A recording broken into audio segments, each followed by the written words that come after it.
საუბარსო მეგობრებო, ყველას ძალიან დიდ მადლობას მოგიხდით მოგზანებისთვის. დღევანდელი ჩვენი შეხვედრა ეძღვნება სკოლამდელი განათლების საკითხებს. ყავს ორი მოხსენებელი, მაგრამ პრინციპში სამი მოხსენებელი ყავს, იმიტომ რომ უცხოელი ექსპერტიც გვესწრება. იქნება მაქსიმუმ 10 წუთიანი მოხსენებები, შემდგომ შეკითხვებს შევაგროვებთ და შევეცდებით, რომ ვიმსჯელოთ, ვიდისკუსიოთ. როგორც ხდები, შეხვედრას ქვია, რატომ არ დადიან ბავშვები საბავშვო ბაღში? ან ვერ დადიან, ხო. კეთილი. ესე იგი, ჩვენი პირველი მოხსენებელი არის ქალბატონი ნათია ჯოხაძე, ეროვნული სასწავლო გეგმების დეპარტამენტის უფროსი, განათლებისა და მეცნიერების სამინისტროდან. ქალბატონ ნათია, გთხოვთ. მადლობა. საღამომშვიდობის მოგესალმებით. მე არ ვიცი რამდენად შეკითხვაზე პასუხით უნდა დავიწყო ჩემი შეხვედრა, თუმცა მინდა დავიწყო იმით, რომ აქ ჩვენ ვინც ვართ შეკრებილები, ყველას ძალიან კარგად გვესმის, რამხელა მნიშვნელობა აქვს ზოგადად ადრეული განვითარების საკითხებს და ადრეული განათლების საკითხებს ადამიანის ემოციური, ინტელექტუალური და სოციალური კომპეტენციების ფორმირებისას. მე შემიძლია გითხრათ, რომ როდესაც დაიწყო განათლების რეფორმა, ეს იყო ერთ პერიოდში სკოლამდელი განათლების სექტორის, ასე ვთქვათ, კურატორი გახდათ განათლების და მეცნიერების სამინისტრო. თუმცა შემდგომ უკვე დაიწყო რეფორმირება და აი ამ რეფორმირების პროცესში სკოლამდელი განათლების სექტორი გადაეცა სამართავად ადგილობრივ ხელისუფლებას. სამწუხარო ფაქტი ის მოხდა ჩვენი შეფასებით, რომ ამ ასე ვთქვათ გადაცემას უფლებამოსილებებისა და პასუხისმგებლობისა არ მიყვა თან გაწერილი ხედვა, სტრატეგია და შესაბამისად არ მიყვა თან ის საგანმანათლებლო კომპონენტი, რომელიც ძალიან მნიშვნელოვანი არის ამ ტიპის დაწესებულებებში. დიდი ხნის მანძილზე და დღევანდელი სიტუაციაც გახლავთ ასეთი, რომ ადგილობრივი ხელისუფლების ძალიან მნიშვნელოვანი კომპეტენცია არის სკოლამდელი აღზრდის დაწესებულებების მართვა, მენეჯმენტი.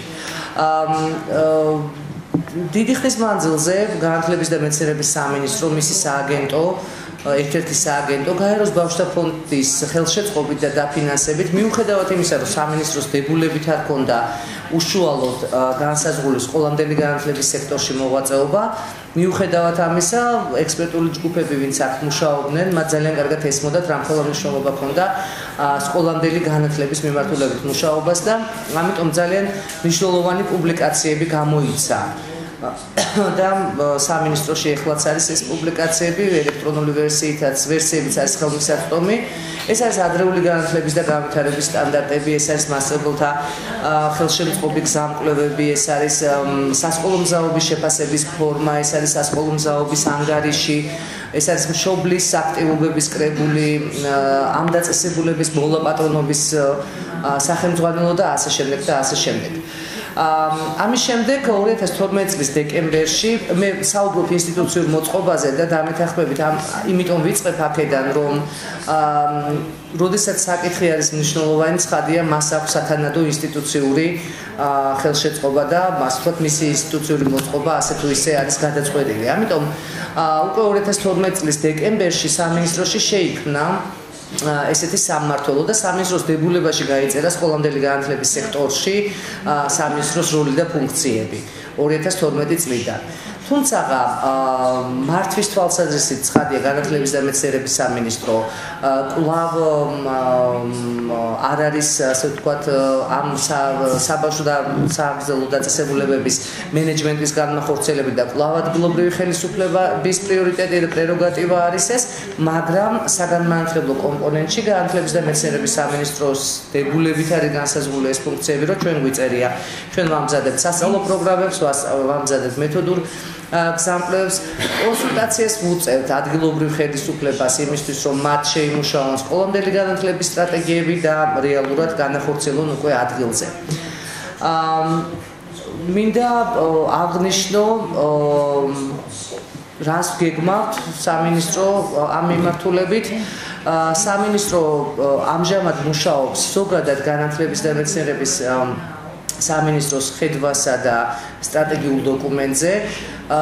სამინისტროს გააზრებული აქვს, რომ სკოლამდელი განათლების სექტორი არის ზოგადად განათლების სექტორის, განათლების დიდი, ასე ვთქვათ, მრავალსექტორული დარგის ერთ-ერთი შემადგენელი ნაწილი. და შესაბამისად სტრატეგიულ დოკუმენტში აუცილებლად იქნება ასახული სკოლამდელი განათლების ხედვა სამინისტროსი სკოლამდელი განათლების სექტორის მიმართულებით. ამასთანავე ვიცით, რომ უკვე სამინისტროს გადაწყვეტილებით 6 წლიანი ბავშვები წელს გარდამავალი წელი არის და შემდეგ წელს უკვე 6 წლის ასაკის ბავშვები შევდნენ პირველ კლასში. შესაბამისად ჩვენ გვეყოლება საკმაო რაოდენობის ცხადია 5 წლის ბავშვები, რომლებსაც ჭირდებათ ამ ეტაპზე მხარდაჭერა ნამდვილად. იმიტომ რომ თელმა რიგმა კვლევებმა სასკოლო მზაობის მიმართულებით აჩვენა, რომ ბავშვი, რომელიც არ არის მომზადებული განვითარებული გარკვეული უნარები და ცხადია მას სისტემური მიდგომა ჭირდება, ის გარკვეულ სიძნელეებს აწყდება უკვე, როდესაც შედის სკოლაში. სხვადასხვა მიმართულებით, სოციალური კომპეტენციების მიმართულებით იქნება ეს ემოციური მიმართულებით თუ აკადემიური მიმართულებებით. ამიტომ ჩვენ ვფიქრობთ, წლევანდელი ჩვენი ამოცანა არის, რომ შეიქმნას სასკოლო მზაობის წინარე ერთწლიანი პროგრამა, კურიკულუმი, მისი ასე ვთქვათ დამხმარე მასალით, ეს არის მასწავლებლის გზამკვლევი, ეს არის დანერგვის ჩარჩო და შესაბამისად გვინდა სურს რომ 2015 წელს შევთავაზოთ უკვე 5 წლიან მოსწავლეებს სხვადასხვა მოდელების მიხედვით გაიარონ ეს სასწავლო პროგრამა, რომელიც იქნება ასე ვთქვათ ერთ-ერთი რგოლი უკვე სკოლამდელი განათლება, ზოგადი განათლება და ეს რგოლი ეს ჯაჭვი შეიკრება. ჩვენთან პარტნიორობს ამ მიმართულებით გაეროს ბავშვთა ფონდი, რომელსაც მეძლევა შესაძლებლობა კიდევ ერთხელ უთხრა ძალიან დიდი მადლობა. და ყოველ შემთხვევაში ამ კურიკულუმის შექმნის პროცესში ჩართულები იქნებიან ამ ეტაპზე საპროექტო წინადადება გვაქვს და ჩართულები იქნებიან უკვე ის ადამიანები, ვისაც ამ სფეროში უკვე წლების მანძილზეც დაუბრუნდა ძალიან დიდი გამოცდილება და წარმატებული გამოცდილება დაუბრუნდა. ბოლოდ მინდა დავასრულო იმით და არ ვიცი ჯერჯერობით ყოველ შემთხვევაში არავინ არ მანიშნებს რომ დრო გავიდა და თუ მაქვს დრო გავაგზელებ ცხადია. მინდა დავასრულო იმით რომ ძალიან მნიშვნელოვნად მიგვაჩნია სკოლამდელი განათლების კომპონენტის სამუშაოება საქართველოში. ჩვენ ვიცით რომ საკმაოდ რთულ გარემოში უწევთ აი ამ დაწესებულებებსაც მუშაობა და ჩვენ როგორც მშობლებსაც არაერთი გამოწვევა გვაქვს ხოლმე ამ მიმართულებით. მიუხედავად იმისა, რომ მომზადებულია ადრეული განვითარების სტანდარტები, საგანმანათლებლო პროგრამა, ისინი ატარებს სარეკომენდაციო ხასიათს და არ არის სავალდებულო ამ დაწესებულებებში. შესაბამისად, უკვე ადგილობრივი მუნიციპალიტეტის კეთილნებაზე არის დამოკიდებული, რამდენად ისინი იხელმძღვანელებენ აი ამ პროგრამით. მინდა აღვნიშნო, რომ ყველა საჯარო ბაღში არის გავრცელებული და ყველა მუნიციპალიტეტში არის გავრცელებული აღნიშნული მასალები. კარგი შემთხვევა გვაქვს ბათუმში, ბათუმის საბავშვო ბაღები, მათი დიდი ნაწილი ყოველ შემთხვევაში სარგებლობს ზუსტად იმ ადრეული განვითარების სტანდარტებით, რაც ჩვენმა სამინისტრომ გაეროს ბავშვთა ფონდთან ერთად მოამზადა და მიაწოდა მათ საბავშვო ბაღებში, ამითი გადიან ბავშვები ამ პროგრამას. ცხადია სკოლამდელი განათლების სექტორის ასე ვთქვათ რეფორმირების პროცესი არის უმნიშვნელოვანესი. ძალიან დიდი გამოწვევის წინაშე დგას, მაგრამ არის ძალიან მნიშვნელოვანი. გამოწვევის წინაშე დგას იმიტომ, რომ ეს სექტორი არ იყო სავალდებულო, შესაბამისად ხელმისაწვდომობა არც თუ ისე მაღალი არის ფიზიკური ინფრასტრუქტურის გამო, მოდით ესე ვთქვათ, ფიზიკური ხელმისაწვდომობა არ არის მაღალი, თუმცა მეორე მხრივ მხოლოდ ხელმისაწვდომობა არ არის საკმარისი იმისთვის, რომ ჩვენ ვისაუბროთ ამა თუ იმ სექტორის წარმატებაზე. ცხადია, ხარისხს აქვს უდიდესი მნიშვნელობა. თქვენც კარგად იცით, რომ ხარისხის მიმართულებით სამწუხაროდ სახელმწიფო სახამდე ჯერჯერობით რეფორმები არ განუხორციელებია და ეს არაერთხელ გვითქვამს. ყველაზე დიდი ძალისხმევა ყოველთვის იყო მიმართული ზოგადი განათლების მიმართულებით, შემდგომ უკვე პროფესიული და უმაღლესი განათლების მიმართულებებით, მაგრამ სკოლამდელი განათლების მიმართულებით რეფორმა არ ჩატარებულა. ამიტომ ჩვენ ვართ მოწადინებულები, რომ ამ სექტორს სხვანაირად შევხედოთ და არსებობს უამრავი საერთაშორისო გამოცდილება, სხვადასხვანაირი მოდელები სხვადასხვა ქვეყანაში და ცხადია, მათგან ჩვენც უნდა ვისწავლოთ საუკეთესო გამოცდილება, მაგრამ უნდა ვნახოთ რა არის ჩვენი ადგილობრივი რეალობა, რომელიც ამ ეტაპზე არც თუ ისე სახარბიელო მდგომარეობაშია. ცხადია, ფიზიკური ინფრასტრუქტურა გვინდა, ხელმისაწვდომი სტატუსი თვითონ აღმზრდელისა ძალიან მნიშვნელოვანია და სამინისტრო ამაზე მუშაობს მასწავლებლის ბაღის აღმზრდელის სტატუსის შეცვლაზე და მათ უნდა მიენიჭოთ მასწავლებლის კვალიფიკაცია. შესაბამისად მას სჭირდება სათანადო გადამზადება ამ ადამიანებს იმისთვის რომ შევიდნენ ბაღში და უკვე ისე მოამზადონ ეს ბავშვები არა მხოლოდ სკოლისთვის, ზოგადად განუვითარონ ის ძირითადი კომპეტენციები, რაც ამ ასაკის ბავშვებისთვის არის მნიშვნელოვანი. და ცხადია, ძალიან მნიშვნელოვან როლს ასევე აქ თამაშობენ ადმინისტრატორები, მენეჯერები, ინდივიდუალური დაწესებულების, რომ ადეკვატურად და სწორად იქნას მართული სისტემა უკვე ადგილებზე. ამიტომ მე ვფიქრობ, რომ სამინისტრო ძალიან მალე წარადგენს თავის სტრატეგიას, სადაც საკმაოდ დიდი ნაწილი იქნება დათმობილი ზუსტად სკოლამდელი განათლების სექტორისთვის და მე უკვე შეგვიძლია ჩვენ იმ ფორმატში დავიწყოთ ამ მიმართულებით დისკუსია. დიდი მადლობა. დიდი მადლობა ხალხო ნათია, ესე იგი მთელი რიგი საკითხები წამოწიეთ დაწყებული სტრატეგიიდან და ხედვიდან. შემდგომ მართვა სკოლამდელი განათლების, რომელიც ახლა ადგილობრივი მმართველობის სტრუქტურების ხელშია, სტატუსი აღზრდელების, სკოლამდელი აღზრდელების, საერთოდ ადამიანური რესურსების პრობლემა და მათი, ასე ვთქვათ, შესაძლებლობების გაზრდის და ხარისხის მართვა, რაც უაღრესად მნიშვნელოვანია.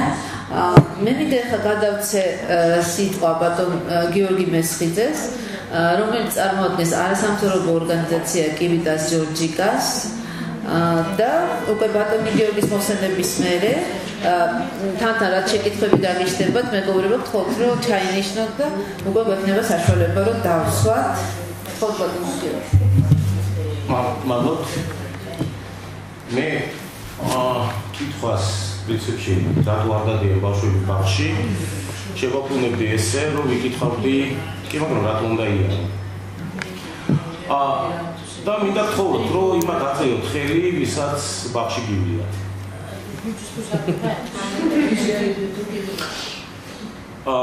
პრინციპში ესე იგი, რაღაცა აბსოლუტური უმრავლესობა დავიოდა ბაღში, ხო? აბსოლუტურია. მაგრამ მაინც არის ისინი, ვისაც აღულია საბავშვო ბაღში.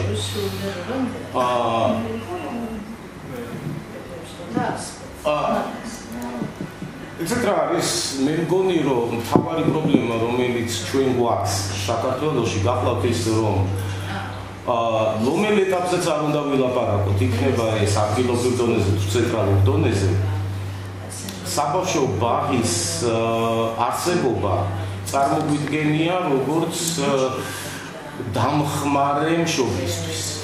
რომ მას გამოუთავისუფლდეს დრო, მას შეეძლოს მეტი იმუშავოს, ან უბრალოდ კონდეს მეტი თავისუფალი დრო თავის გამოსთვის. შესაბამისად, ნაკლები ყურადღება ექცევა როგორც მშობლის მხრიდან, ასევე ნებათვით მმართველობის მხრიდანაც, იმას, რომ სწორედ ბავშვის ინტერესების გათვალისწინებით იყოს საბავშვო ბაღის საქმიანობა აწყობილი. სწორედ ამიტომ და ეს ახსენა ნათიამაც ხელმისაწვდომობა, ამიტომ ჩვენთან ხშირად ეს ხელმისაწვდომობა ფარავს ხარისხს. იმიტომ რომ მე წარმოვიდგენია მშობელი, რომელსაც 61 რომელიც 61 ბავშვად მიიღოს თავის ბავშვ ჯგუფში, სადაც უკვე 60 ბავშვია, ხო? ცხადია რომ მას აბსოლუტურად არ აღიურებს ის თუ რას ისწავლის ბავშვი, არამედ აღიურებს ის რომ ის დრო სანამ ის ბავშვი მოთახშია და ასე ვთქვათ მეტნაკლებად უსაფრთხოდ არის, მას კონდეს თავისუფალი დრო. ან დრო რომელიც მუშაობისთვის არის საჭირო. ეს ჩემი აზრით ერთ-ერთი მე ვთქვი ასე რა ძირითადი და წამყვანი პრობლემა. ზოგადად ისე სკოლამდელ განვითარებაში შეიძლება რამდენიმე პროცესში 3 ეტაპი გამოიყოს.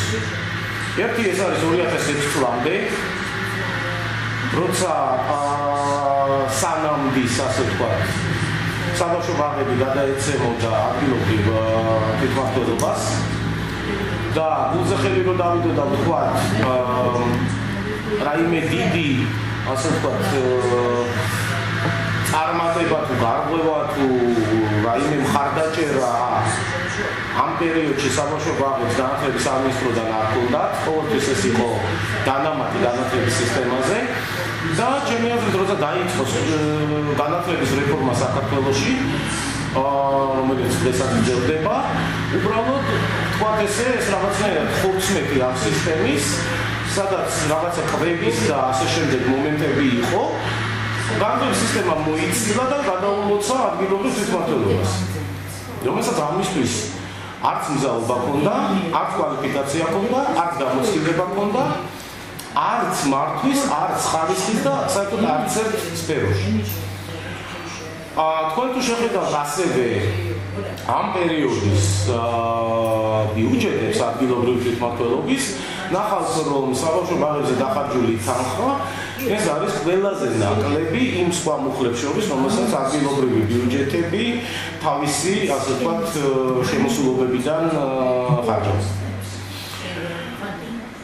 ეს არის სიტუაცია, რომელმაც შედეგად მოგვცა ის, რომ 2006-7 წლებში მასიურად დაიხურა საბავშვო ბაღების სოფლებში, იმიტომ რომ ბიუჯეტი გაითვალა, რომ ვერ აფინანსებს ამას.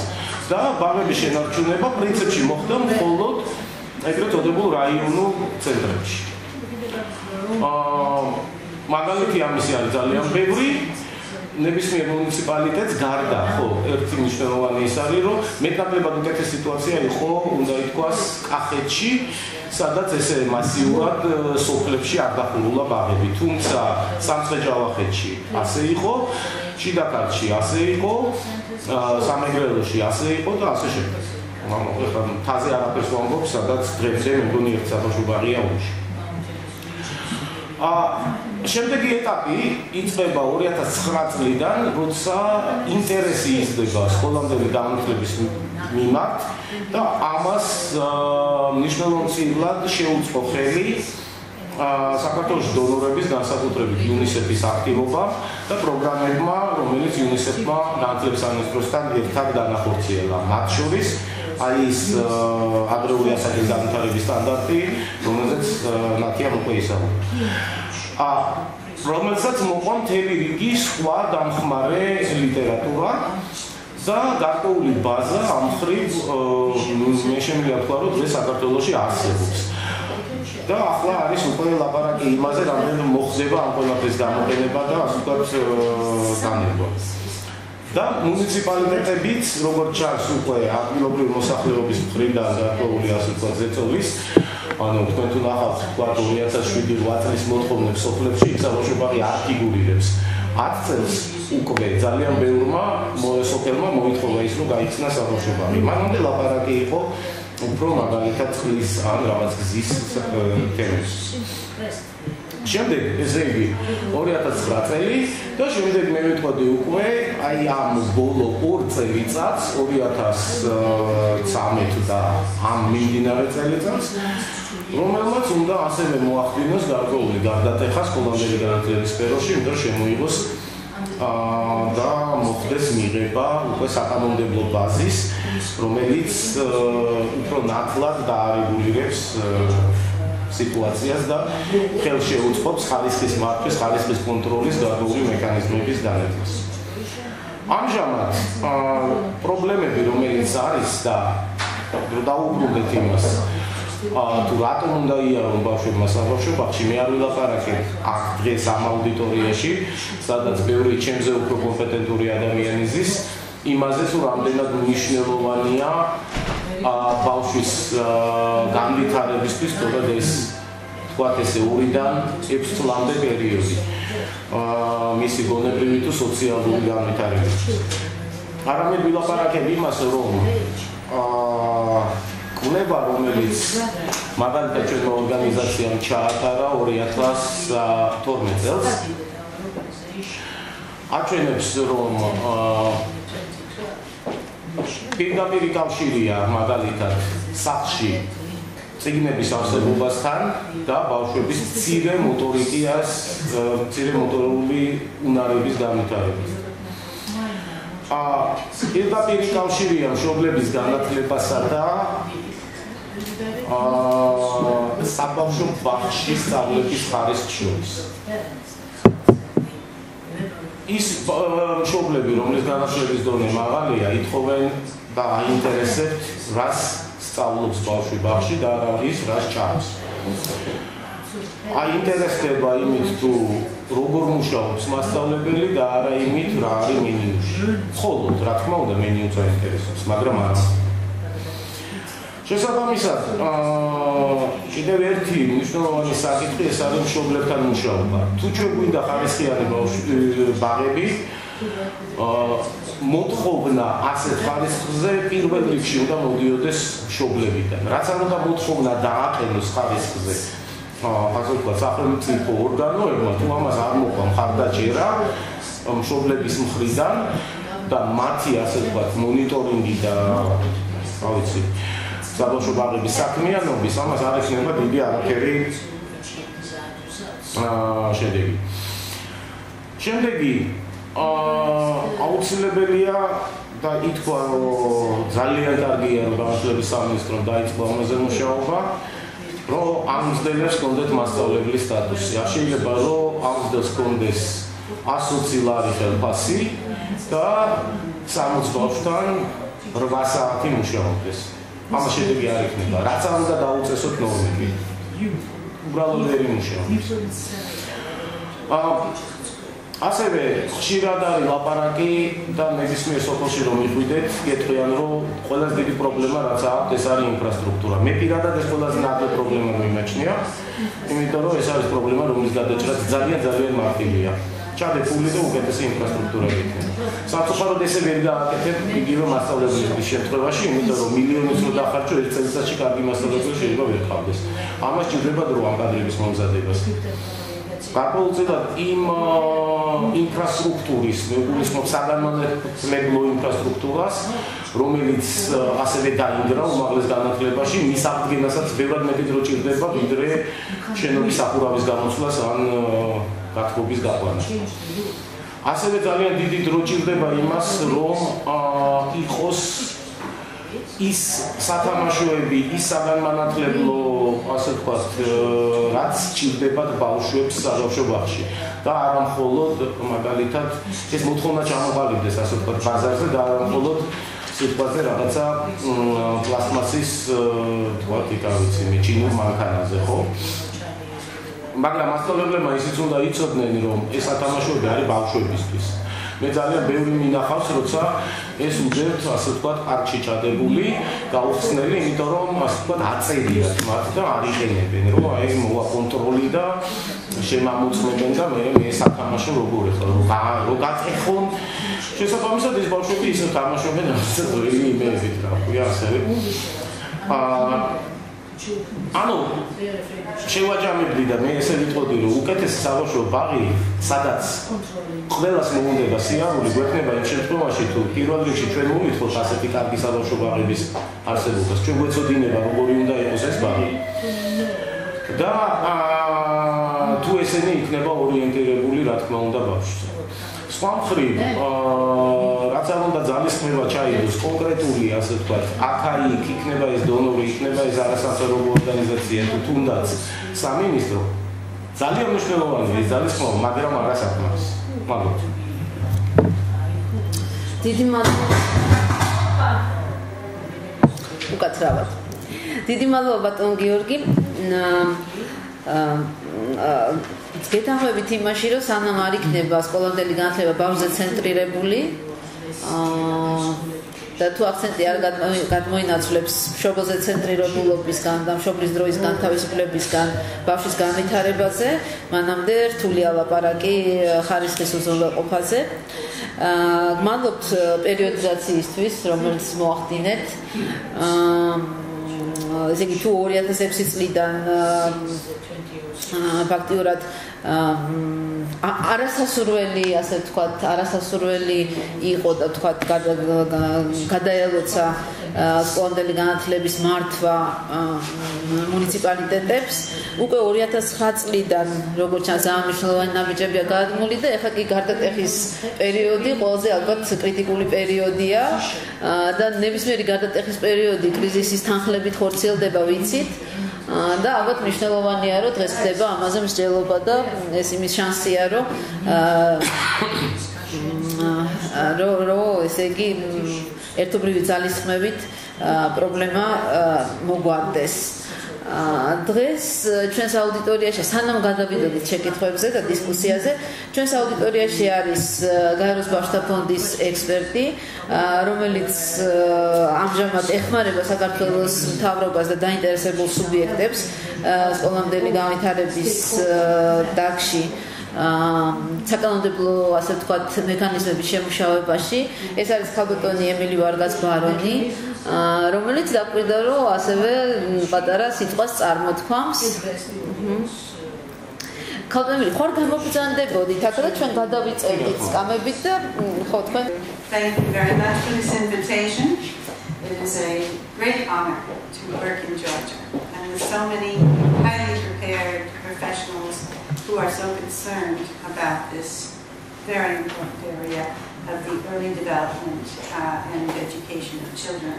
Very impressed by the growing awareness in the country in general, and certainly the commitment of the Ministry of Education and of UNICEF. And I would like to also mention the Open Society Foundation of Georgia, because all of them have been working together hand in hand to ensure that we bring about a major qualitative change in preschool education.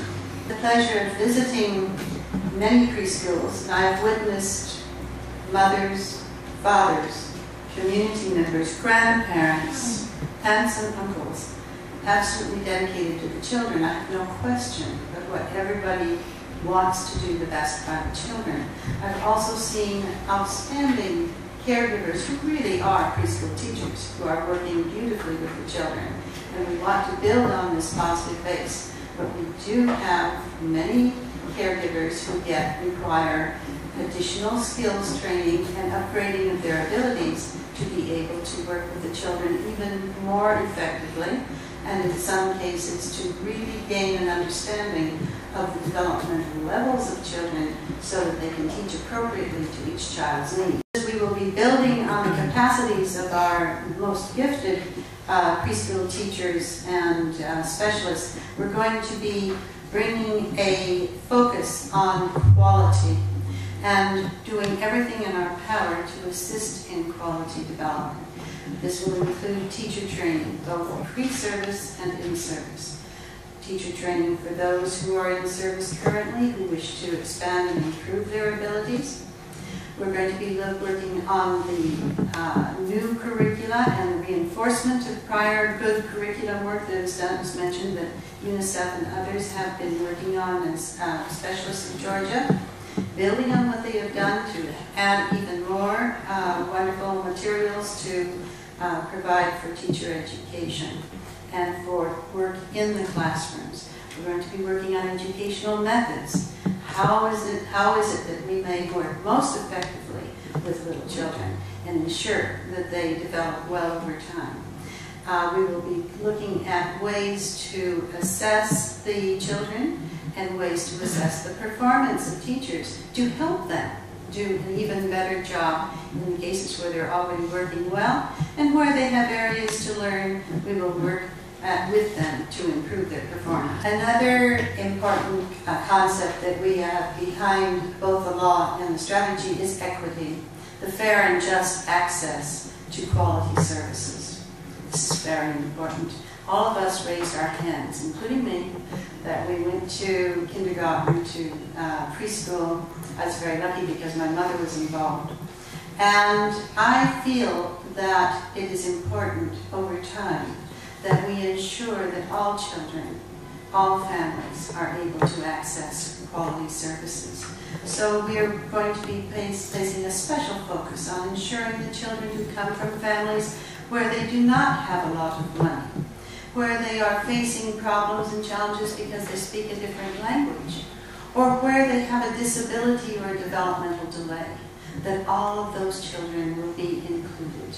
So our programs will be inclusive and they will be equitable. I shall finish with our final core concept, which is a very important one and not as glamorous as the first two, and that's accountability. But it's very important because we have to ensure that we have high quality services and that everyone is accountable for providing the best possible services. That we're accountable that all the children are going to preschool. And that our services are leading to good outcomes, that our children are developing well, they're developing to their full potential, and that parents are fully involved in their development in preschool and for the preschool. So we shall have also opportunities, structural opportunities for parents and communities to be involved in preschools. We shall have ways of supervising and supporting our preschools. We shall have new ways of monitoring and evaluating the preschools. This always seems like hard work, but it's very important work because it is there that we ensure that things will be handled well for our little ones. Thank you very much, Emily. ძალიან დიდი მადლობა ქალბატონ ემილის, იმიტომ რომ ძალიან დამაიმედებელი სიტყვა წარმოთქვა. ჯერ თუმე მოხიბლა ყველა სუბიექტით, ვინც ჩართულია ამ საქმეში, რა ძალიან დამაიმედებელია. დაწყებული საბავშვო ბაღის აღზრდებიდან დამთავრებული ჩვენი პარლამენტარები. მეორე, ესე იგი, ძალიან მნიშვნელოვანია, რომ საკანონმდებლო, ასე ვთქვათ, ცვლილებებთან ერთად მიდის მუშაობა სტრატეგიასა და სამოქმედო გეგმაზე, რომელიც ფაქტურად დაამტკიცებს ამ საკანონმდებლო მუშაობას და კონკრეტულ, ასე ვთქვათ, კონკრეტულ სახეს მისცემს მას. შემდგომ ის, რომ ძალიან მნიშვნელოვანი მუშაობა, რომელიც იგეგმება ამ ფარგლებში, ეს არის აღზრდებისა და პედაგოგების მომზადება. როგორც საუნივერსიტეტო როგორც მივხვდი, ასევე უკვე იმ აღზრდებისა ვის მუშაობენ. რომ იქნება შეფასების ახალი მეთოდები დანერგილი ბავშვებისთვის, პედაგოგებისთვის ძალიან მნიშვნელოვანია. და მე ჩემს ძალიან დიდი შთაბეჭდილება მოახდინა პრინციპებმა, რომელიც უდევს ამ მუშაობას საფუძვლად, ეს არის თანასწორობა, სამართლიანობა, ინკლუზიურობა, ხელმისაწვდომობა, ანგარიშვალდებულება და ყველა სუბიექტის ჩართულობა, მონაწილეობითობა, როგორც დაგეგმვის ეტაპზე, რომელიც ახლა მიმდინარეობს, ასევე უკვე განხორციელების ეტაპზე და შეფასების ეტაპზე, ისე რომ ეს ყველაფერი ძალიან დამაიმედებლად ჟღერს. Thank you very much. მეგობრებო, ეხლა უკვე ასე ვთქვათ, იხსნება სადისკუსიო, ასე ვთქვათ, შეკითხვებისთვის, კონკრეტულად. ანდროდადიანი ორგანიზაცია ემიჩაევი. მე კითხვა მაქვს ყველას. მე დავინახო მომავალი სრული სურათი თუ როგორ გამოიყურება სახელმწიფოს ელემენტად სკოლამდელი განათლება.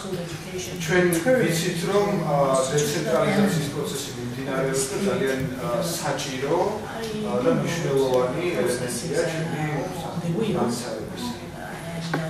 სად რა ელემენტი როგორ არის? როგორც წარმოუდგენია სახელმწიფოს იმ არასამთავრობო სექტორს, რომელიც ძალიან აქტიურად არის ჩართული, აი ეს სურათი. სად არის რესურსი, ვინ მართავს, ვინ იღებს გადაწყვეტილებას, ვინ ადგენს სტანდარტებს, მოკლედ ვთქვათ. ძალიან დეტალურად შეიძლება ეს მოსულო.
მადლობთ ქალბატონ ლიკა, ქალბატონ თიკო, ხო?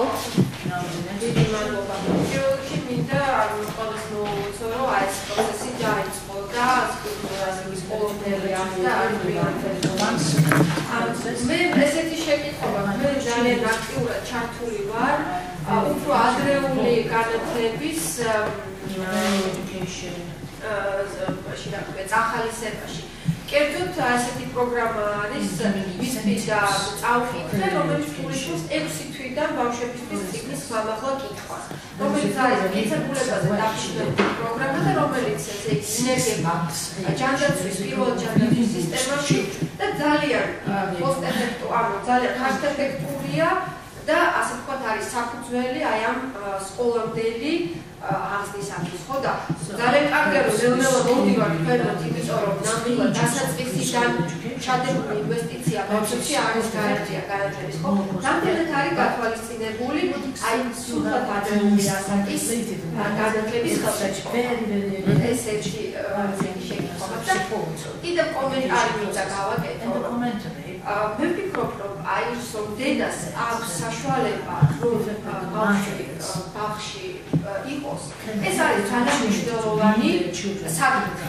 და დავუშვათ მე მომეჩვენა შეიძლება ესე რომ ასეთი ფორმა მიიღო ამან და თითქოს მშობელს უნდა რომ მოიშოროს შვილი და ბავშვი გაუშვას. აი მე ამერიკაში ვიცნობ ეროვნული იყო ეს როდესაც სამი ბავშვი ფეხავს ასწავლებას. ნამდვილად არ უნდა ჩემი შვილების გულშორება, მაგრამ იმდენად ხელმიუწვდომელი და ძვირი იყო იქ ბაღი, რომ მე ვერ შევძლებდი ვერანაირად ჩემი შვილის ერთ ბაღში ამერიკაში დადებოდი? დიახ. არ იყო ეს ხელმისაწვდომი და არ ვიცი რა მოხდებით მოვახერხე, რომ ესე იგი თან მისწავლა და ბავშვი დამეტოვებით და სადღაც 2-3 საათი. ამიტომ ეს არის მნიშვნელოვანი ესე იგი მომენტი, რომ დედას და მამას ორივეს ჰქონდეს საშუალება ცოტახანი ბავშვი იყოს მოპარებული. დიდი მადლობა თიკო, ესე იგი ბავშვზე ცენტრირებულობის გარდა ოჯახზე ცენტრირებული რო იყოს სკოლამდელი განათლება. ხო, დიდი მადლობა, ეს ძალიან მნიშვნელოვანია, რასაც ხაზი გავუსვით. გთხოვთ თან წარადგინეთ თქვენი თავი, ხო? უკაცრავ ერთი თხოვნა მაგრამ იცით რომ თარჯიმანი არის და თუ გვინდა რომ მე მიჩაერთოს ცოტა ის არა ხო რაღაცა ისე რომ თარჯიმანი მოასწრებია თქვენი აზრის და გადაგაწერა მადლობთ კალბატონო წარმოადგენენ არა ჩემს ორგანიზაციას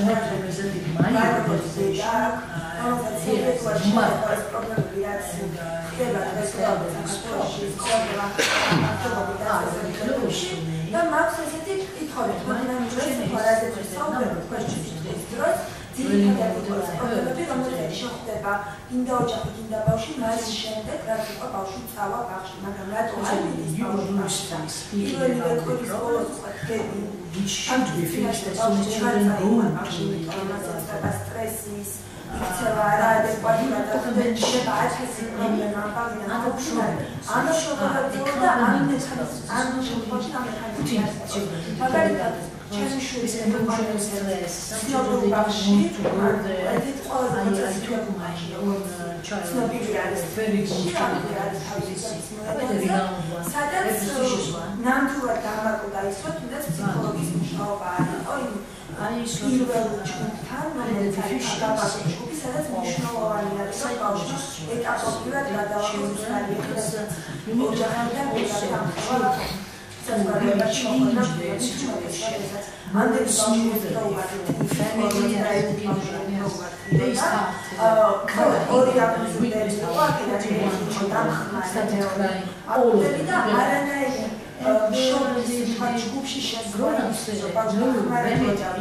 Ამდენი გარკვეული სიტუაციის ადაპტირებაში იყო აკრძალული ფსიქოლოგიური მომენტი და ფსიქოლოგიის ჩართულობა Სადი, როგორი იქნება ეს სისტემა უახლოეს მომავალში? ცხადია, მე შემიძლია გითხრათ, როგორი ვსურს ჩვენ რო იყოს ეს სისტემა უახლოეს მომავალში, სამწუხაროდ მე ვერ გაგცემთ პასუხს, როგორი იქნება, პროგნოზი ცოტათი რთული არის, თუმცა მე ვფიქრობ იმას, რომ რადგანაც სტრატეგია იქნება უკვე მთლიანი სისტემისა და ჩვენ არ გვინდა განვიხილოთ ცალკე სკოლამდელი განათლება, არამედ ის კავშირში უნდა განვიხილოთ განათლების სხვა საფეხურებთან, ზოგადთან და შემდეგ პროფესიული უმაღლესი და როგორც ასე ვთქვათ, სწორხაზოვანი განვითარება მიდის ადამიანისა, სისტემა მაინც წრეში ტრიალებს, იმიტომ რომ უმაღლესი განათლებიდან წამოსული კადრი ისევ სკოლამდელი განათლების სექტორში საქმდება და ასე შემდეგ.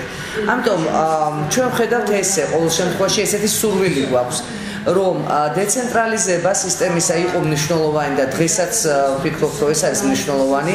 წარმოუდგენელია განათლების და მეცნიერების სამინისტრო მართოს მაგალითად ოფურჩხეთის საბავშვო ბაღი და იქ შეარჩიოს კადრები, ან იქ განახორციელოს რაიმე ტიპის შესყიდვები, ან თუ ვთქვათ მათ რამე პრობლემა მინა ჩაუყდებათ, თუ მერხი დაჭირდებათ, თუ სკამი დაჭირდებათ, წარმოუდგენელია მისი შესყიდვა ხდებოდეს ცენტრალიზებულად. ნამდვილად უნდა იყოს, ნამდვილად ვფიქრობ, რომ ადგილობრივი ხელისუფლების საქმეა მენეჯმენტი. ასე ვთქვათ, ოპერაციული მენეჯმენტი იქნება ეს კადრების დანიშვნა, იქნება ეს ბიუჯეტის განსაზღვრა, ინფრასტრუქტურული საქმიანობა და ასე შემდეგ. თუმცა მე ასევე ვფიქრობ, რომ ცენტრალურ ხელისუფლებას უნდა ჰქონდეს თავისი წილი, როგორც კომპეტენციები, ასევე პასუხისმგებლობები ამ მიმართულებით და რას გულისხმობ ამაში. სკოლამდელი განათლების სექტორს არ კურირებს მთლიანად, სკოლამდელი აღზრდის დაწესებულებებს არ კურირებს მთლიანად განათლების და მეცნიერების სამინისტრო ცენტრალური ხელისუფლებიდან, ხო? აქ ყავს ჩვენ სხვა სამინისტროები, ბუნებრივია, ყველა თავისი კომპეტენციის ფარგლებში, ეს არის რეგიონული განვითარების და ინფრასტრუქტურის სამინისტრო, ეს არის სოციალური დაცვის და ჯანდაცვის სამინისტრო, ფინანსთა სამინისტრო თავისთავად ცხადია მათ გარეშე არაფერი არ ხდება. მაგრამ ჩვენ ვთვლით, რომ სტანდარტები შესაბამისი მიმართულებებით უნდა კეთდებოდეს ცენტრალიზებულად. მაგალითად, ინფრასტრუქტურის სტანდარტი, როდესაც ვაკეთებთ რეაბილიტაციას შენობისას, ინფრასტრუქტურულ სტანდარტი უნდა იყოს ცენტრალიზებულად, თორემ მისი შესყიდვა, ასე ვთქვათ, ტენდერი და მომსახურების შესყიდვა, ცხადია, ამას უნდა აკეთებდეს ადგილობრივი ხელისუფლება. ასევე კვების და ჰიგიენის სტანდარტები, რა თქმა უნდა იყოს ეს ერთიანი სტანდარტი მთელს ქვეყანაში. გარკვეული რაციონი ბავშვს ესაჭიროება ანალოგიური თბილისშიც, ოფურჩხეთშიც ვთქვათ და ბათუმშიც. იგივე შემიძლია ვთქვა განათლების სტანდარტებზე, კურიკულუმის სტანდარტებზე, სტანდარტი პროგრამა რა შედეგზე უნდა გავიდეს ბავშვი ამ დაწესებულებაში, ცხადია უნდა იყოს ერთნაირი. მიდგომა პედაგოგების მიმართ, ცხადია უნდა იყოს ცენტრალიზებული და ვრცელდებოდეს ყველა რეგიონზე. ასე ვთქვათ, საკვალიფიკაციო ჩარჩო ეს უნდა იყოს ცხადია ყველასთვის ერთი და იგივე. ჩვენ ახლა ამაზე ვსაუბრობ და ძალიან მნიშვნელოვანი არის რომ არსებობს რეგულირებადი პროფესიები. მაგალითად, საჯარო სკოლის მასწავლებელი ეს არის რეგულირებადი პროფესია, რომელიც განსაზღვრული არის კანონმდებლობით. ეს არნიშნავს, რომ იმ კანონში ცვლილებები არ შედის, ცხადია შედის გარკვეული ცვლილებები, მაგრამ ჩვენ ვფიქრობთ, რომ თუ მოხდება, ასე ვთქვათ, აღგზრდელის ცვლილება და მას დაერქმევა მასწავლებელი, პედაგოგი, ცხადია ეს უნდა იყოს რეგულირებადი პროფესია. და აქედან გამომდინარე, რეგულირებად პროფესიებზეც მიდგომა უნდა იყოს ერთდროულად მომზადების, მათი მონიტორინგის, საქმიანობის მონიტორინგის, კვალიფიკაციის ამაღლების მიდგომა უნდა იყოს ერთდროულად, თუმცა აი ამ სერვისების მიმწოდებელი შეიძლება იყოს სხვადასხვა ორგანიზაცია. ჩვენ ასევე ვფიქრობთ, რომ ძალიან მნიშვნელოვანი არის არა მხოლოდ ის, რომ ჩვენ დავგეგმეთ, აი ესეთი კარგი სასწავლო გეგმა გვაქვს, კურიკულუმი, რომელიც შეიძლება იყოს ძალიან კარგი, მაგრამ რეალურად თუ ის არ განხორციელდა და თუ ის არ განხორციელდა სწორად თითოეული ბავშვისთვის, ბავშვზე ცენტრირებულ სისტემაზე როცა ვსაუბრობ, ასეთ შემთხვევაში ეს საუკეთესო კურიკულუმიც კი კარგავს თავის აზრს და ფასს.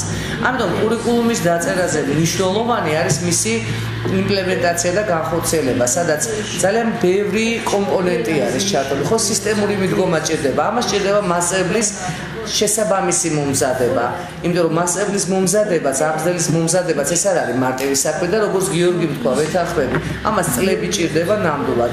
იმისთვის რომ კურიკულუმმა იმუშაოს ბაღში, ამას ჭირდება სათანადო ინფრასტრუქტურა, შესაბამისი რესურსები, მასალები, მენეჯმენტის მომზადება ჭირდება ძალიან სერიოზული და ერთია კიდე როცა ვამზადებ და მეორეა გავიგოთ და ვიცით თუ არა რა ხდება რეალურად იმ საკლასო, ასე ვთქვათ, საბავშვო ბაღის საკლასო ოთახში. როგორ გადასცემს აი თავის მიღებულ ცოდნას მასწავლებელი ბავშვებს და როგორ გაყავს კურიკულუმით გაწერილ შედეგებზე.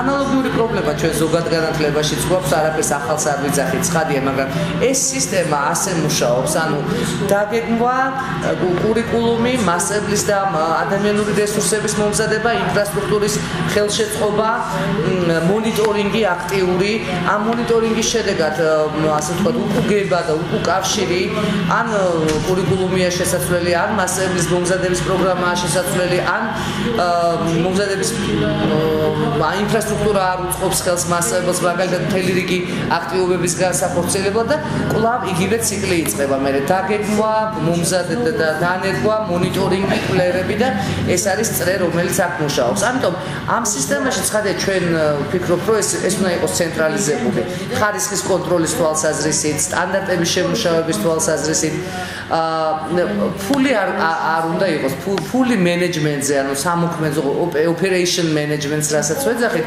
ცხადია ფული უნდა გადაეცემოდეს ადგილობრივ ხელისუფლებას და მათი საშუალებით უკვე ნაწილდებოდეს შესაბამის ბაღებზე და ამაზეც საფიქრალი და სამუშაო არის, იმიტომ რომ როგორც აქ იქნა აღნიშნული, მაგალითად მასწავლებელს თუ აწერია სათამაშო დათუნია, ან თუ ეშინია რომ ეს ბავშვმა არ გააფუჭოს, ძალიან რთულია ჩვენ ვილაპარაკოთ ხარისხიან განათლებაზე, რაც არ უნდა მომზადებული იყოს მასწავლებელი. თუ მას გარკვეული ბარიერები ექნება იმისთვის, რომ თავისუფლად გამოიყენოს რესურსი, სახელმწიფო ქონება, პრინციპში სახელმწიფო ქონება ქვია ამას, იმიტომ რომ სახელმწიფო ბიუჯეტით შეძენილი რესურსი, ამაში მას უნდა ქონდეს თავისუფლება. ძალიან სისტემური მიდგომა ჭირდება, ჩემი აზრით, კლიათ ამ თემას. მე ვფიქრობ, რომ ერთ-ერთი უსერიოზულესი თემაა და მე ვფიქრობ ძალიან დიდი გამოწვევების წინაშე დგას ეს თემა კლიათ.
ჩემი აზრით დავიწყებ ანდროს შეკითხვიდან რა. ჩემ ხედვას ვიწყებ. მე ვხედავ, რომ ჩემთვის საბავშვო ბაღში არის ორი ფუნქცია, საბავშვო ბაღი ორი ფუნქციის მატარებელია. ერთი არის საგანმანათლებლო და მეორე არის სოციალური.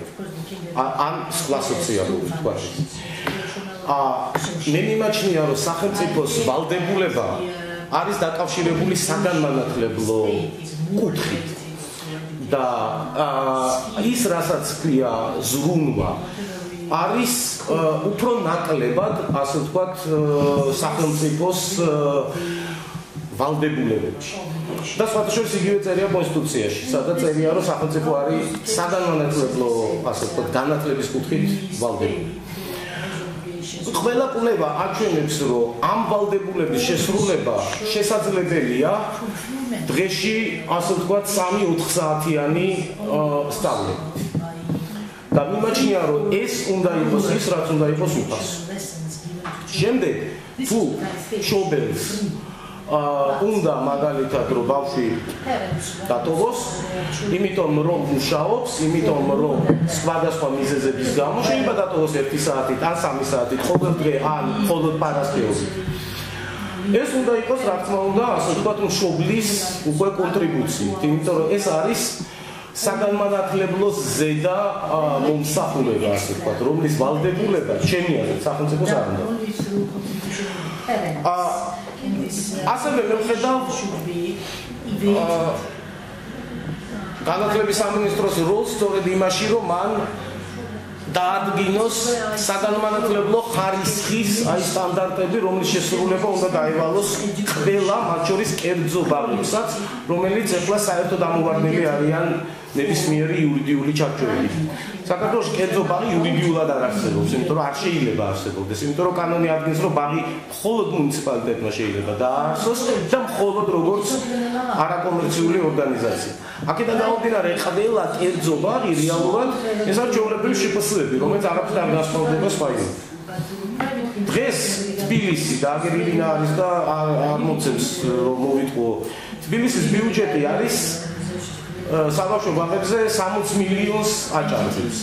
ნებისმიერი მუნიციპალიტეტის ბიუჯეტი ცდება თითქმის მილიონს. ნუ თუ არ ჩავთვალოთ ახლა ამბროლაუს ზონს და ასე შემდეგ, ხო? ზუგდიდში დაახლოებით 2,5 მილიონია, გარდაბანში 2 მილიონს აჭარბებს, თელავში 1,800,000. საიდანაც 80% ბიუჯეტის მიდის კვებაზე. და ხელფასებზე. ხელფასები ვიცით, რომ ძალიან დაბალია ამ სექტორში. აქედან გამომდინარე, თუ არ ჩავთვლით სააგენტოების ხელმძღვანელებს და ასე შემდეგ. აქედან გამომდინარე, მთელი ფული პრინციპში ხმარდება კვებას და ამავე დროს არც ის არ არის საუკეთესო. ფაქტი არ უნდა შეიცვალოს რა. ამიტომ თუ ჩვენ წინ წამოვწევთ განათლების საკითხს, შესაბამისად და იქნება პროგრამები სოციალურად დაუცველი, ვისაც არ შეუძლია და ასე შემდეგ. ეს გარკვეულწილად გამოათავისუფლებს ძალიან დიდ რესურსს, რომელიც სწორედ საგანმანათლებლო ხარისხს შეიძლება მოხმარდეს. რა ხდება კერძო ბაღებში ზოგადად არავინ არ იცის. იმიტომ რომ არავითარი კვლევა არ არის ჩატარებული, რა სასწავლია როგორ ანაირად, ეს შეიძლება მხოლოდ გადმოცემებით ვიცოდეთ. იყო ასევე ლაპარაკი იმაზე, რომ ფსიქოლოგთან დაკავშირებით იყო კითხვა, თუ სწორად მახსოვს, ხო, რომ რა უშველოთ ბავშვს, რომელიც აღარ უნდა წასვლა, ხო. მე ასე მგონია, რომ არ არის ლაპარაკი იმაზე, აღარ უნდა წასვლა, ლაპარაკია იმაზე, რომ თავიდანვე შეიძლება არ მოეწონა უსის და ასე შემდეგ. მე პირადად არ გახლავარ ფსიქოლოგი, ბავშვთა ფსიქოლოგიის სპეციალისტი არ რაღაც ამგვარი, ამიტომ შეიძლება ეს საკითხი არ ვიყო ამაში კომპეტენტური, მაგრამ ჩემი აზრით დაუშვებელია, რომ მშობელს არ უნდა შეეძლოს ბავშვთან ერთად მისვლა პირიქით, მაგალითად იმ ეგრეთ წოდებულ ალტერნატიულ ბაღებში, რომელზეც ჩვენი ორგანიზაცია აქტიურად მუშაობს, მშობლების მორიგეობა სავალდებულო მასწავლებელთან ერთად, სწორედ იმიტომ, რომ ის იქ იყოს ჩართული. და რაც მეტი მშობელი ივლის ბაღში, ასე ვთქვათ, თავის ბავშვთან ერთად, ეს ყველაფერი უფრო წაადგება ბავშვის განვითარებას. ჩემი რწმენა ასეთია. და აქედან გამომდინარე მე მაგალითად არ მიმაჩნია აუცილებლად რომ ყველა ბავშვი უნდა იყოს მაგალითად ერთთან რომელიც ნუ რაღაცებზე იზრუნოს ესეც უნდა იყოს დარეგულირებული ალბათ ბავშვის რაოდენობიდან გამომდინარე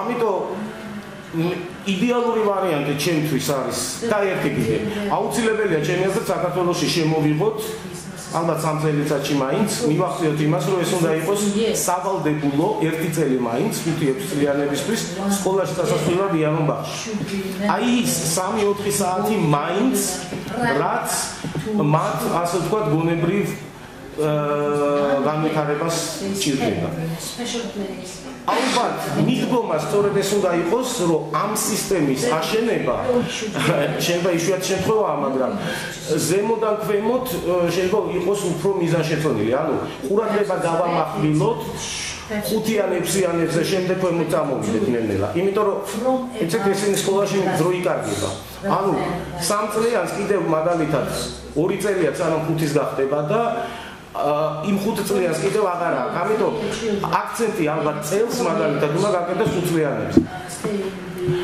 და მაგალითად იგივე ბაღებში მიღება ზუსტად ამ კუთხით და ანუ თუ არის ბაღი სადაც არის ადგილების შეზღუდული რაოდენობა მივიღოთ ჯერ 5 წლიანები დარჩენილ ადგილებზე 4 წლიანები და ესე ჩამოვიდეთ ქვემოთ. ჩემი აზრით ეს უფრო სწორია, იმიტომ რომ ნუ ახლა 60 ბავშვიან ჯგუფს აზრი არის. და ერთი მინდოდა კიდე მეთქვა ასე ძალიან საინტერესო პროგრამა მაგალითად პოლონეთში ამას ქვია მთელი პოლონეთი უკითხავს ბავშვებს და ეს გრძელდება ანუ ეს არის დღე ეს არის კვირა რომლის განმავლობაში ყველა ქალაქის მერები დეპუტატები ვიღაცა მიდიან იმაში რა ქვია ბაღებში და უკითხავენ ბავშვებს და ეს არის ძალიან ისეთი კამპანია რომელიც ყველა არის ჩართული იმიტომ რომ აბსოლუტურად ვეთანხმები კალბატონ ემილის ეს არის ძალიან მნიშვნელოვანი რომ ბავშვებს უკითხოთ იმიტომ რომ მე არათუ კითხვა უჭირთ უკვე რაღაცნაირად მე მესენჯერის დონეზე ლაპარაკობენ მე მგონი ამიტომ და თუ არ მიექცევა ახლა ამას ყურადღება რა თქმა უნდა მე ეს დაკარგული დროა და უკან ვერ ბრუნდება იმიტომ რომ ბავშვები არ არის მომავალი ბავშვები დღევანდელი დღეა შეიძლება სკოლელი განათლების რეფორმებთან დაკავშირებით ანუ განათლებასთან დაკავშირებით მნიშვნელოვანი ყურადღება მიექცეს შეზღუდული შემთხვევებში ბავშვებს და მათ ასე ვთქვათ ხონდა ასეთი გაიზარდოს მაგაბაღების მიღებულობა და მზაობა შეზღუდული შემთხვევაში კონკრეტულად ძალიან პრობლემა არის ხოლმე ეს არის ფიზიკური გარემო და ეს არის ადამიანური რესურსი შეიძლება ძალიან დიდი მადლობა ქალბატონესთან გთხოვთ შემიგიქა ბატონო გერბილი პროგრამა შეიძლება მაგრამ მაინც უნდა ქალბატონას კითხვა აი შეიძლება 5 წლიანი ბავშვებისთვის სკოლის ზავების პროგრამა თუ არ მოიაზრებს თუ არ შეხებს განათლების სამინისტრო რომ აი 5 წლიანი სკოლაში განათლება ერთ სავალდებულო სწავლების საფუძვლად აქცია მადლობ ქალბატონია გთხოვთ კითხვა ინფორმაცია აჰა კი ბატონო იუნისეფის თანამშრომელი განათლების პროგრამების ხელმძღვანელი.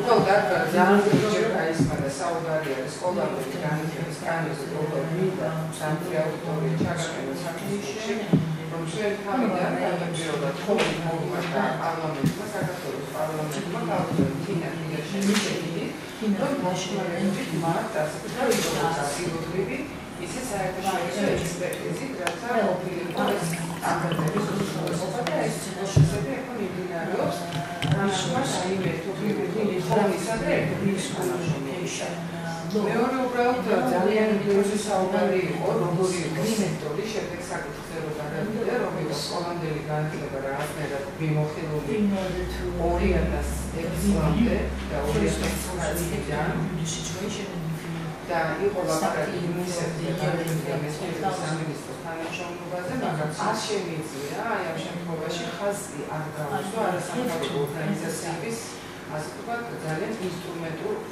როლს არასამთავრობო ორგანიზაციები უბრალოდ ეხლა არ მომიწვა მოსახლეობის ჩამოთვლა, ყოფს მაინც შევეხები ეკონომიკური პროგრამა, არის საქართველოს პოლიტიკი, რომელიც მუშაობს არის საქართველოს გეოგრაფიკა, რომელიც ალტერნატიულ ცენტრებზე მუშაობს. უბრალოდ როარა ეს ცოდნა და როარა ეს ხალხი ასევე ჩვენ ასე რეფორმებზე პრაქტიკულად ვერ გამოვიდოდა. და თავისთავად განათლების და მეცნიერების სამინისტრო, რომელიც დამოუკიდებლად აი ამ ხალხთან ჩვენთან ერთად მოკლედ აი ამ მეთოდოლოგიაზე პრაქტიკულად მუშაობდა.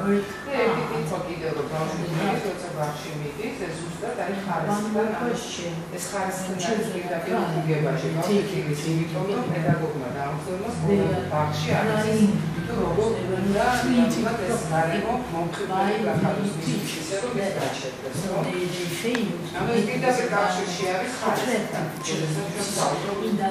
სერვისების ხარისხი და ადგილობრივი კადრის კომპეტენციის ბაღში მუშაობს. დიდი მადლობა ქალბატონ მაია, გთხოვთ. მოგესალმებით, ნახევარ ცია ბანკია, ორგანიზაცია World Vision საქართველოს, ადგილობრივი განვითარების ოფიცერი, ფსიქოლოგი პროფესიით და სპეციალურ საგანმანათლებლო საჭიროებებს სამი ერთ კომენტარი მაქვს და ორი შეკითხვა, მაგრამ ძალიან მოგეთ დავსვამ თუ შეიძლება. პირველი აღნიშნა რომ კანონში აღნიშნება ღირებულება რაც გულისხმობს ინკლუზიურობას, თუმცა მაინტერესებს რამდენად დეტალურად ჩაიშლება ეს საკითხი იმ თვალსაზრისით როგორც არის მაგალითად ზოგადი განათლების დონეზე, რომ განსაზღვრულია ვინ არის სპეციალური საგანმანათლებლო საჭიროებების მოსწავლე, ვინ არის სპეციალური მასწავლებელი, ვინც ეხმარება ამ სისტემაში აღზრდელს და რამდენად იქნება დასაშველი იქნება სამომედროვე პრაქტიკის დონეზე ეს. მეგობრებო, ეხლა რაღაცა ისეთი განცხადება უნდა გავაკეთო. მიმდინარეობს რეფორმა, მიმდინარეობს მუშაობა და მიმდინარეობს პარალელური პროცესები. ხო, რთულ სიტუაციაში ხდება ეს რეფორმა, რთული ასე ვთქვათ ინერციები მუშაობს ჩვენში და გარკვეული ასე ვთქვათ ხმაურის მეტაფორა რო ავიღოთ, ხმაურის პროცესში მიდის ეს რეფორმა და დიდ ძალისხმევას მოითხოვს. პარალელური პროცესი იყო დღეს რომ ქრონიკულად ფონურად ხმაური ასე ვთქვათ მოგზდევდა. ეხლა კიდე ერთი რაღაც მინდა შეგახსენოთ, არსებობს რეალობის პრინციპი, როდესაც დათმული დრო დამთავრდა, 8 საათი უკვე არის და წარმოიშვა ძალიან სერიოზული და ღრმა შინაარსობრივი შეკითხვები. მაგალითად იყოს თუ არა სკოლამდელი სწავლება სავალდებულო. მაგალითად როგორ უნდა ჩაიშალოს ინკლუზიური ასე ვთქვათ საკითხები კანონმდებლობაში. მაგალითად როგორი შეფასება უნდა ასე ვთქვათ როგორ უნდა შეფასდეს პედაგოგი, როგორ უნდა შეფასდეს ბავშვი. ძალიან სერიოზული საკითხებია, თუ გახსოვთ ასეთი კაი ოჰენრის მოთხრობა იყო, სადაც თავდებოდა ფრაზით 5 წუთში კანადის ასე ვთქვათ საზღვრამდე გავიქცევითო და ეს არ არის ჩვენი რეალობა. ჩემთვის თქვენი შეკითხვები უაღრესად საინტერესოა, მაგრამ უფრო იმის ინდიკატორია, რომ შემდგომი დისკუსიისკენ უნდა ხიდი გავდოთ, არ იქნება გამართლებული, რომ აი ამ სამ შეკითხვაზე ეხლა დავიწყოთ მსჯელობა, ხო? მაგრამ მე შევთავაზებდი ჩვენს გამოსვლელებს, ძალიან დიდი მადლობა აუდიტორიას და გამოსვლელებს. მოკლედ რომ დავაჭამო და ისეთი გზავნილი მოკლე, რომელიც გინდათ რომ უთხრათ აუდიტორიას და მე შესაძლებელია მე შეიძლება ორგანიზატორებს უნდა თქვათ, რომ კიდე ასე ვთქვათ ციკლი წავიდეს ამ საკითხზე დისკუსიის. ქალბატონ ნათიას, ბატონ გიორგის და ქალბატონ ემილის ძალიან მოკლე ასე ვთქვათ დაჭამება. და მე კიდე კულუარულად შესაძლებელი იქნება ამ შეკითხვებზე მსჯელობა. შევეცდები ძალიან მოკლედ დავაჭამო. ანუ მთავარია ჩვენ გქონდეს სწორი ხედვა ჩამოყალიბებული. სწორი ხედვა იმისა და ჩვენ მე მგონი ყველანი ვთანხმდებით ამაზე, რომ სკოლამდელი განათლება არის უმნიშვნელოვანესი ნაწილი ზოგადად განათლების სისტემისა, ფორმალური და არაფორმალური განათლების სისტემისა. ეს ერთი. მეორე რომ ნებისმიერი განათლება, ნებისმიერი რგოლი განათლებისა უნდა იყოს არა მხოლოდ ხელმისაწვდომი, არამედ ხარისხიანი. ხარისხიანი ხელმისაწვდომი სკოლამდელი განათლება არის ძალიან მნიშვნელოვანი. მესამე მნიშვნელოვანია ჩვენ ჩამოვაყალიბოთ ამ სექტორის მართვის პრინციპები და ზუსტად მე კიდევ ერთხელ ვიტყვი, რომ ძალიან მალე სამინისტრო წარდგება ამ სტრატეგიით აუდიტორიის წინაშე, რომელიც იქნება სადისკუსიო დოკუმენტი, ეს ძალიან მნიშვნელოვანია, ეს არ იქნება საბოლოო წერტილდასმული დოკუმენტი, არამედ იქნება ასე ვთქვათ მასზე დისკუსიის შესაძლებლობა და პრინციპულად მნიშვნელოვანია ჰოლისტიკური მიდგომით ჩავერთოთ ჩვენ ნებისმიერ სექტორში. ანუ სექტორი უნდა იყოს ინკლუზიური, ნებისმიერი ტიპის ბავშვისთვის. არ აქვს მნიშვნელობა მას იქნება სპეციალური საგანმანათლებლო საჭიროება, იქნება ის სოციალურად დაუცველი მოწყვლადი ოჯახებიდან, რომელიც შეიძლება ასევე SSM ბავშვი იყოს, ეთნიკური უმცირესობის წარმომადგენელი იქნება თუ რელიგიური უმცირესობის, ცხადია. ამიტომ ჰოლისტიკური მიდგომა გვაქვს ჩვენ სამინისტრო ვხედავთ ასე რომ ეს უნდა იყოს ასე ვთქვათ დეტალურად განხილული, ოღონდ შეიძლება არა კანონის დონეზე, არამედ დარეგულირებული კანონქვემდებარე აქტებით ვცდილობთ ან ვუპასუხო შეკითხვასაც ტექნიკური და დეტალური საკითხები, კანონი უნდა აჩენდეს ჰოლისტიკურ მიდგომას, კონკრეტულად მისი ქვემდებარე აქტები უნდა უკვე ტექნიკურ და დეტალიზებას ახდენდეს, რაც შეეხება სავალდებულო იქნება თუ არა ჩვენ ფიქრობთ, ჩვენ ძალიან გვინდა რომ ჩვენ ქვეყანას გქონდეს მაგის შესაძლებლობა, რომ სასკოლო მზაობის ერთი წელი მაინც იყოს სავალდებულოდ ხელმისაწვდომი და ხარისხიანი ბავშვებისთვის, იმიტომ რომ მხოლოდ ჩვენ ეხლა შეგვიძლია ვთქვათ, რომ სავალდებულო იყოს ეხლა 2014 წლის სექტემბრიდან, მაგრამ ჩვენ ვერ მივიღებთ, ჩვენ გვექნება ძალიან დაბალი და პრობლემები გვექნება ხელმისაწვდომობაში და ასევე გვექნება ხარვეზები ხარისხში. ამიტომ სავალდებულო ვფიქრობთ, მას შემდეგ შეიძლება გახდეს სექტორი, როდესაც ეს ორი საკითხი, ხელმისაწვდომობა და ხარისხი არის მოგვარებული. ასეთ შემთხვევაში ჩვენ გვაქვს უფლება მოვთხოვოთ მშობლებს, რომ მიიყვანონ თავიანთი შვილები ბაღში. სხვა შემთხვევაში, როცა ჩვენ არც ხელმისაწვდომობას ვერ უზრუნველყოფთ და მით უმეტეს ხარისხს ვერ უზრუნველყოფთ, მე ვფიქრობ, რომ სახელმწიფო ჯობს იმუშაოს ამ მიმართულებით და შემდეგ გადაწყვეტოს იყოს თუ არა სავალდებულო სექტორი. დიდი მადლობა. ბატონო გიორგი, გთხოვთ? მოკლედ. ძალიან კარგია ასეთი დისკუსიები. და ეს კიდევ ერთხელ ადასტურებს იმას, რომ ინტერესის ხოლმდევი განათლების მიმართ მაღალია და ძალიან კარგია. ბევრ საკითხზე მე მგონი, რომ ძალიან პატარა ან თითქმის არ არსებობს წინააღმდეგობა, ასე ვთქვათ, განათლების ზოგადად ესე ვიტყოდი მე სახელმწიფო ორგანოებსა და სტრუქტურებსა და არასამთავრობო ორგანიზაციებს და დარგის სპეციალისტებს შორის ხანდახან ძალიან ისეთი ალბათ იმიტომ რომ ბავშვებს ეხება ეს საკითხები ძალიან ადვილია შეთანხმება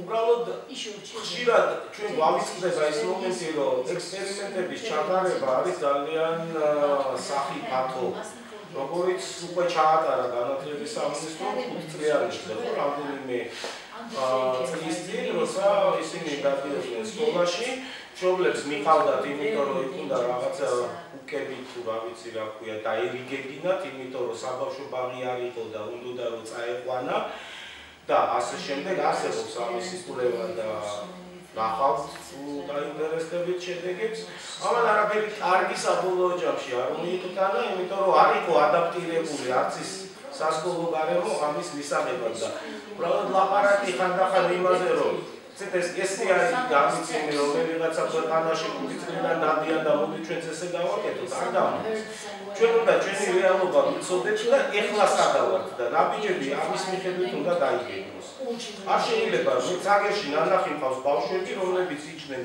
გადაჭრილი ჯორკოებზე რომელიც დაგონდათ სახლიდან არ გონიათ იქ არათოებინები და ის იყო რა ქვია ეს იყო მოწყობილი ერთ ვაგონში და სამაგიეროდ იქი რა ქვია ჩაი და კარაქიანებული და რაღაცა ქონდათ არა ამას გადავწყვეტი მნიშვნელობა საბავშვო ბაღი თუ არ არის იმაში რა ქვია რომელიღაცა სოფელში ჩვენ ვერ დავხსნათ ის იმიტომ რომ იმას უნდა გქონდეს ბოდიში და უხნა თუ ფუხნა როგორც ეძახიან ერთ-ერთ რეგიონში და ზარეული და ელექტრონული ტენდერი საფონდის შესყიდვაზე და მე უნდა ყავდეს რომ არ გამოვა დუშეთში არსებობს საბავშვო ბაღები სადაც დადის 4 ბავშვი და მომსახურე პერსონალი არის 8 აქვს აზრი ასეთი ტიპი და ჩავწეროთ აუცილებლად ის რომ ეს ყველაფერი კანონში რო ბავშვებს უნდა აჭამონ და იმასთან და 3-ჯერ და 4-ჯერ და 9 საათი შეინახოთ. არა აქვს აზრი. უნდა თავარი განისაზღვროს. უნდა აი იმაზე ვიფიქროთ, რა გვინდა ჩვენ რომ მივახცეთ. ჩვენ გვინდა რომ ბავშვი იყოს მომზადებული სკოლისთვის, სასკოლო მზაობისთვის, ის რაც ალბათ უნდა შეფასდეს. როცა ბავშვების შეფასებაზეა ლაპარაკი, მათი სასკოლო მზაობა. აი ეს უნდა იყოს წამყვანი. ხოლო დანარჩენი უნდა იყოს თანამდები სერვისები, რომელიც სადღაც შეიძლება განხორციელდეს, სადღაც ვერ განხორციელდეს, მაგრამ არ უნდა იყოს სავალდებულო. ეს არის ჩემი აზრი. ისე მაგო მიხარია რომ რაღაცას წვლილით მაინც წილით გაეცა პასუხი შეკითხვას და თავმოწონებების ძალიან მოკლედ. First of all, I would like to assure you that inclusion is strongly emphasized in the law. There is an article only for it and it is mentioned throughout. Just as in the training of all teachers in the future to be good preschool educators, all will be trained in inclusive education, and inclusive education permeates all of preschool, primary school, and secondary school. So there is no way you can separate it out to only the training of special educators or the provision of special separate facilities. That's not foreseen. Secondly, under that, მე მინდა გითხრათ, რომ ინკლუზიურობა, როგორც უკვე ითქვა და ახლაც ხაზს უსვამთ, მთლიანად გაზდევს ამ კანონს, რომელსაც ჩვენ ვამზადებთ. სპეციალური თავი არის გაწერილი იმისათვის, რომ ხაზი გაესვას თანასწორობას, იმას, რომ ტრეინინგი, განათლების მიცემა, საკვალიფიკაციო კურსები ყველა პედაგოგს მიეცემა, მაგრამ ეს არ იქნება, რომ მხოლოდ უნარშეზღუდულ ბავშვებს ასწავლის ის და მხოლოდ ამ ხრივ მიიღებს ტრეინინგს, ან მხოლოდ რაღაც სპეციფიკური კუთხით ცალკეული ჯგუფებისათვის ბავშვების, არამედ ყველა პედაგოგი სკოლამდელი ასაკის ბავშვებისა გადამზადდება ერთიანი პროგრამით, რომელშიც ყველაფერი შევა. ანუ ამ მასწავლებელს შეიძლება უпроსტად ვალდებული იქნება, რომ ყველანაირი ტიპის ბავშვისთვის მომსახურების გაწევა შეეძლოს. აი ეს არის ხაზგასმული მთელი კანონის მანძილზე. And within that, I want to applaud the work of First Step Georgia and other groups, Portage, the Neurodevelopment Center, others that have been involved with early childhood intervention in the development of the National Early Childhood Intervention System. And the law and the strategy will be conceived as fitting and linking well with your services. I just wanted to assure you of that since you brought up that point. I'd like to say that parent education and 0 to 3 are more important than the 5-year-old program going to primary school. Why is that? Because we have learned that 80% of the brain is developed, the connections in the brain are developed from gestation through to 36 months of age. So what we do with the little ones is going to give their capacity to achieve in preschool, in primary school, and beyond. So we have to focus strongly on that early period. But I applaud the country, I applaud Georgia, the Ministry of Education, for ensuring compulsory, universal, and free 5-year-old education, because that too is important. But we cannot lose sight of the importance of the little ones. And I would never take 1 penny away from the services for the younger children to give it to the 5-year-olds. I'd find other money from other sources and give it to them to do it. Because if you do that, you'll undercut the development of your own children in the country. And that's very important.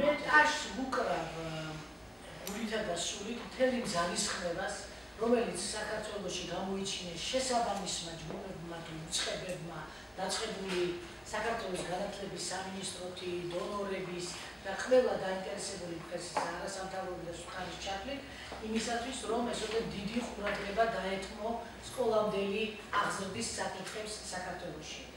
და მე ერთადერთი მინდა გავუსვა ხაზი, რომ მთელ ამ პროცესში არ უნდა ასე ვთქვათ, დავივიწყოთ ის უმნიშვნელოვანესი ასაკი, რომელიც არის 0-დან 3 წლამდე.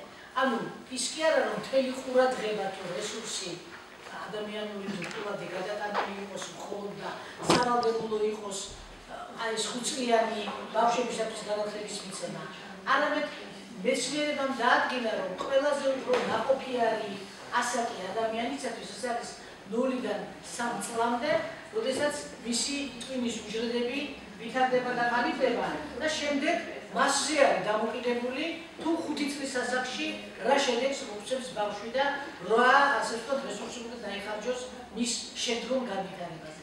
ანუ ნებისმიერ შემთხვევაში ქების ღირსია ყველა ის ადამიანი და უცხება, რომელიც ამ პროცესში იყო ჩართული და არ უნდა დაგვავიწყდეს, რომ აი ეს კომპონენტი ყველა მე მაგალითად ჩემზე რომ იყოს დამოკიდებული დარგის დაფინანსება, ერთ კაპიკსაც ვაკლებდი იგივე 0-დან 3 წლამდე ბავშვებისათვის განათლების მიცემას შესაბამისი ფორმებით და ხერხებით და რა თქმა უნდა არც 5 წლიანი ბავშვებისთვის დავიშორებდი არანაირ რესურსს, რომ შემდეგ ისინი მომზადებულ იქნეს სათანადო სკოლისათვის. Thank you very much. Can I say a little thank you too?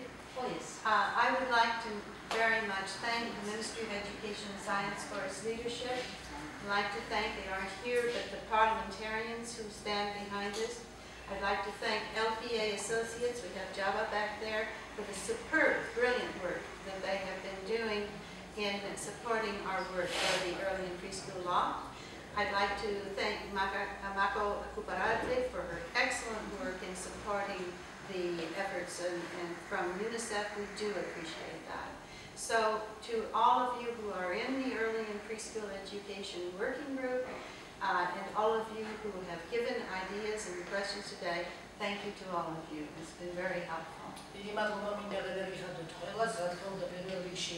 განათლების სამინისტროს იმ პარლამენტარებს, რომლებმაც დააყენეს საკითხი ამგვარი კანონის ჩამოყალიბების და მიღების, იურიდიულ სამსახურს ჯაბას მინდა დიდი მადლობა გადავხატო მისი ინტენსიური მონაწილეობისთვის და რა თქმა უნდა მაკო კუპარაძეს UNICEF-ის წარმომადგენელს, რომელმაც ძალიან დიდი წვლილი შეიტანა ამ კანონისა და პროგრამის განვითარებაში, უბრალოდ ყველა თქვენთაგანს, ვისაც გული შეგთხივათ ამ ასე ვთქვათ სფეროზე. და ამ ამაღლებულ ნოტაზე ნება მიმოწევ დავაშუროთ შეხვედრას და ყველას დიდი მადლობა მონაწილეობისთვის და ფლოტმანის მასპინძლობისთვის.